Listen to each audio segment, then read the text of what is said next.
Long before India had running tracks, sports scientists, or professional marathon coaches, a young man from Belgaum was preparing for the Olympics in the only way he knew how: barefoot. Running along dirt roads day after day, reportedly covering nearly 60 kilometers between Belgaum and the countryside near Khanapur and back. His name was Phadeppa Dareppa Chaugule. Born in 1902 in what is now Belagavi, Karnataka, Chaugule left school after the sixth grade. And running wasn't even his first sport, it was wrestling. But an arm injury forced him out of the mud pits, so Chaugule turned the strength and endurance he had built there towards something else, and that was long distance running. His training became extraordinary. Accounts describe thousands of push ups and sit ups each day, combined with punishing barefoot runs through the countryside. There were no advanced training plans. There was no recovery teams. There weren't any expensive shoes, just relentless repetition.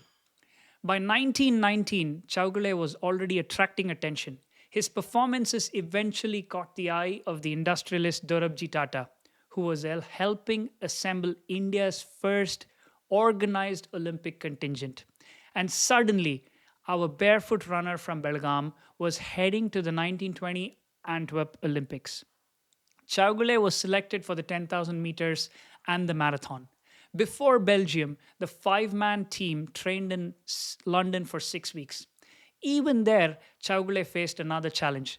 As a strict vegetarian traveling through Europe a century ago, finding suitable food was reportedly difficult. Then came Antwerp. He failed to finish the 10,000 meters. One Olympic dream was already over, but one race remained: the marathon. On 22nd August 1920, Chaugule lined up against some of the world's best distance runners. 42 kilometers stood between him and the finish. The same man who had trained barefoot on the roads around Belgaum now found himself running an Olympic marathon through Belgium. And this time, he finished. Chaugule crossed the line 19th overall, recording 2 hours, 50 minutes, and 45.2 seconds. No medal, but something far bigger than the placing had happened. Chaugule had become India's first Olympic marathon runner, part of the country's first organized Olympic team. Then, like several of India's earliest Olympians, he largely disappeared from the national sporting history.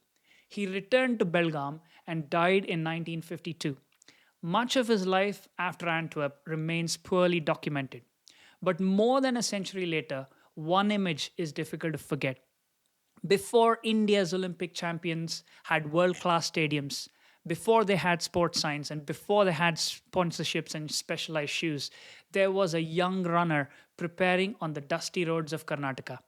No coach, no equipment, just sheer endurance and belief that those roads might lead him somewhere. And they did. They led all the way from Belgaum to the Olympic Games in Belgium. Thank you.